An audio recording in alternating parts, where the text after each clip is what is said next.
एक दफा का जिक्र है, एक छोटे से गांव में जो सब्ज खेतों और पहाड़ियों के दरमियान बसे हुए थे, रावी नाम का एक गरीब किसान रहता था।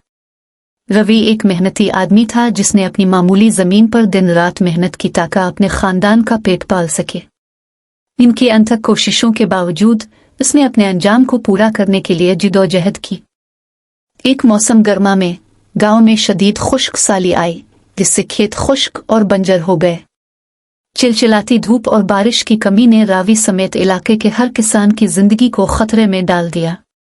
एक एक करके अपनी फसलों को मुरझाते देखकर इसका दिल डूब गया। हर गुजरते दिन के साथ इसकी भरपूर फसल की उम्मीदें खत्म होती गई। एक शाम जब रावी घर वापस आया, इसकी रूहें बहुत कम थी। उसने देखा कि एक बूढ़ा आदमी सड़क के किनारे बैठा है। वो शख्स थका हुआ और भूखा दिखाई दे रहा था। उसके कपड़े फटे हुए थे और उसका चेहरा परेशानी से भरा हुआ था। रवि के हमदर्द दिल ने इसे अजनबी के करीब जाने पर मजबूर कर दिया। सर, क्या आपको मदद की जरूरत है? रवि ने पूछा। उसकी आवाज में परेशानी वाज़ेह थी। बूढ़े ने नजर उठाकर देखा। उसकी थकी हुई आंखें तशक्कुर से भर गई। बेटा, मैंने कई दिनों से खाना नहीं खाया। गांव-गांव फिरता हूँ काम की तलाश में, लेकिन किस्मत नहीं मिली। मेरी तरफ था। अजनबी की हालत जार से मुतासिर हुए रवि ने इसे घर बुलाया और उसके साथ जो थोड़ा सा खाना था उसे बांट दिया।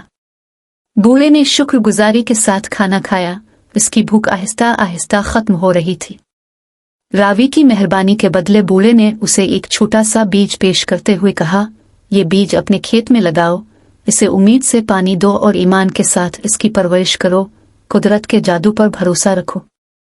रवि ने अगरचे शको किया, बीज को शुक्रगुजारी से कबूल किया।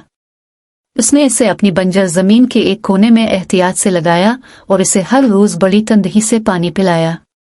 इसने अपनी तमाम उम्मीदों और ख्वाबों को इसमें डालकर प्यार से इस बीज की परवरिश की। दिन हफ्तों में और हफ्ते महीनों में बदल गए।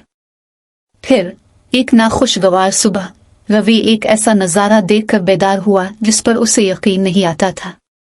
इसके खेत में एक खूबसूरत बुलंदो बाला दरख्त हर किस्म के खुशनुमा फलों से मुज़य्यन था। ये एक मौजज़ा था। रवि का दिल खुशी से छलक पड़ा जब उसे बूढ़े के तोहफे की अहमियत का एहसास हुआ। मौजज़ाती दरख्त की खबर जंगल की आग की तरह पूरे गांव में फैल गई। दूर दूर से लोग इस नाकाबिल यकीन तब्दीली का मुशाहिदा करने आए थे जो रावी की एक बार बंजर जमीन पर रूनुमा हुई थी। वो दरख्त से निकलने वाली फरवानी और फरवानी पर हैरान थे। रावी में जो खुशहाली आई थी उसे देखकर कुछ देहाती रश्क करने लगे। वो इसके पास पहुंचे, जादुई दरख्त से बीज मांगते हुए, इस उम्मीद पर कि उसकी कामयाबी को दोहराया जाए। ताहम रावी ने नई हिकमत के साथ एक कीमती सबक शेयर किया। मेरे दोस्तों, उसने कहा, हकीकी जादू बीज दरख्त में नहीं है, बल्कि इस रहमदिली और शफकत में है जो हमारे अंदर रहती है। बूढ़े का तोहफा सिर्फ एक बीज नहीं था, बल्कि एक याद दहानी थी कि एहसान का हर अमल, खा कितना ही छोटा हो, मोजिज़ात सामने ला सकता है। किसी जरूरतमंद की मदद करना मेरी ख्वाहिश थी, जिसने बीज की हकीकी सलाहियत को खोल दिया। इस दिन से आगे रवि की कहानी दूर दूर तक फैल गई, जिसने दूसरों को जरूरतमंदों की मदद करने की तरगीब दी। गांव वालों ने महसूस किया कि हकीकी दौलत और खुशी मादी अमलाक से नहीं बल्कि उनके दिलों की मेहरबानी और सखावत से हासिल होती है। और इस तरह गरीब किसान रावी ने न सिर्फ अपनी जिंदगी बदल दी बल्कि सबके लिए उम्मीद और हमदर्दी की किरण भी बन गई, हर किसी को याद दिलाते हुए कि मुसीबत के वक्त भी एहसान का एक ही अमल दुनिया को बदल सकता है।